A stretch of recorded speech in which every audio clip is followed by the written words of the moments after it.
This is about not forsaking the assembly of the church. You know how a hot coal alone, you know how a hot coal by itself does not last long when it's not bundled together by a bundle of hot coals. So when you have one small little piece of tree bark, once it flames up, it's going to fade away into ashes quickly and blow away. It's going to fade away quickly. But when you have several tree barks bundled together, or coals bundled together, it takes a whole lot longer to fade away. So imagine constantly adding to it, constantly adding those coals to the fire, constantly staying on fire, constantly keeping those coals lit. Imagine that. It's gonna be hard to fade away because you're constantly kindling that fire. Likewise, if you forsake the assembly of each other, if you are not holding each other accountable, if you see your brother or sister stumble, if you're not lifting your brother and sister up and telling them, hey, remember your former days. Remember your former days. For if you fall back into willful sin, you can lose your salvation that way.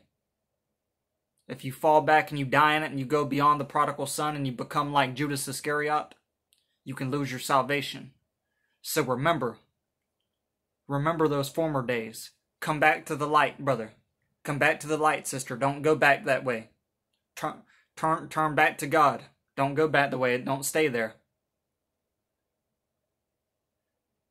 If you're forsaking the assembly and you're not holding each other accountable, willingly holding each other accountable and keeping each other on course, then eventually you will fade away being alone.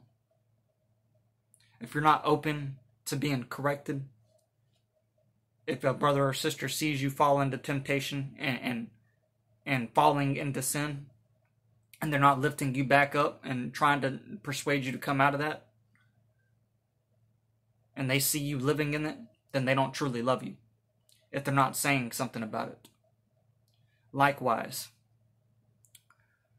this is Hebrews chapter 10, starting at verse 19, going to verse 25. Having therefore, brethren, boldness to enter into the holiest by the blood of Jesus Christ, by a new and living way, which he hath consecrated for us through the veil, that is to say, his flesh. And having an high priest over the house of God, let us draw near with a true heart and full assurance of faith, having our hearts sprinkled from an evil conscience, and our bodies washed with pure water. Let us hold fast the profession of our faith. Let us hold fast the profession of our faith, without wavering, for he is faithful that promised. And let us consider, notice, let us consider one another. Let us consider one another to provoke unto love and to good works, not forsaking the assembly. Not forsaking the assembly of ourselves together. Of ourselves together. As the manner of some is. As the manner of some is, and there's also some preachers out there that are encouraging other believers to forsake the assembly, twisting the word of God to their own destruction and deceiving many, telling them that the Bible does not matter. So they get deceived and they fall away from their faith eventually. Amen. Not forsaking the assembly of ourselves together as the manner of some is, but exhorting one another. Of exhorting one another. Kind of like I exhorted that other fellow believer. And he hates chastisements. He hates exhortation. He hates the words of God, the instructions of God. He just does not want to admit it because he's puffed up. He's a hypocrite. Amen. But I love you, brother. If you're watching this here, I love you. I love you. And I pray that you do come to the full knowledge of the truth before it is too late. In Jesus' name. But exhorting one another, and so much the more as ye see the day approaching. And you noticed how it goes into the punishment for willful sin, right? For if we sin willfully after that we have received the knowledge of the truth. This is talking to the Christians, the born-again Christians. It's not talking to the unbelievers. For if we sin willfully after that we have received the knowledge of the truth, there remaineth no more sacrifice for sins. The sacrifice of Jesus does not count for you. Because you sin willfully after you know that sin is wrong. And it honors the temple of God. And you still go back in it and you try to justify it. And you go beyond the prodigal son. You don't come back to the light. You just continue down in it and then die in it. You lose your salvation because that sacrifice is made void. You trampled upon the blood of Jesus. For if we sin willfully, after that we have received the knowledge of the truth, there remaineth no more sacrifice for sins, but a certain fearful looking forward for judgment. Looking for of judgment and fiery indignation, which shall devour the adversaries. He that despised Moses' law died without mercy under 2 or 3 witnesses.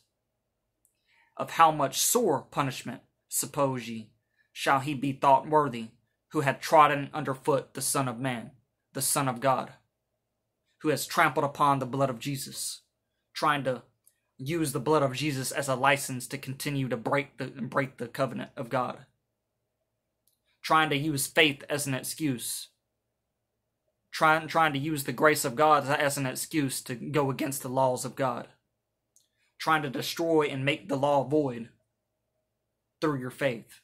Just because you have faith in God, you're trying to make the law void through that. And you think faith alone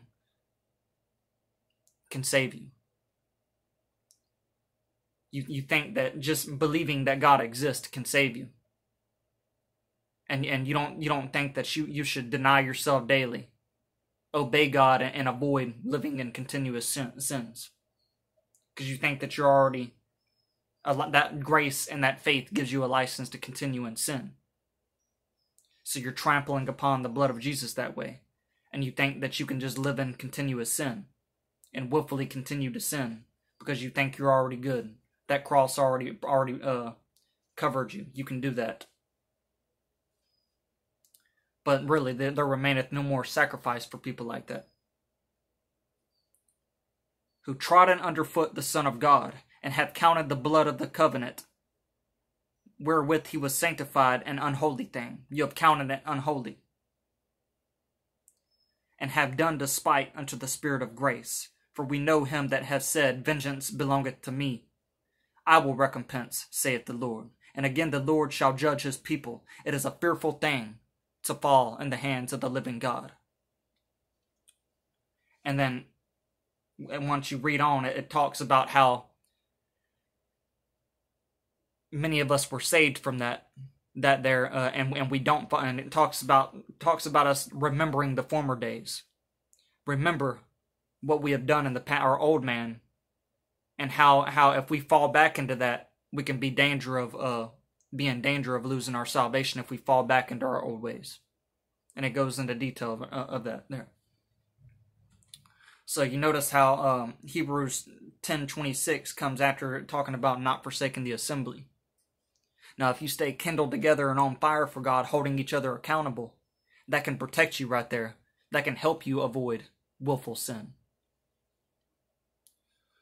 So this right here is stay kindled. Don't be a lone coal. Bundle yourself together with other hot coals. In Jesus' name.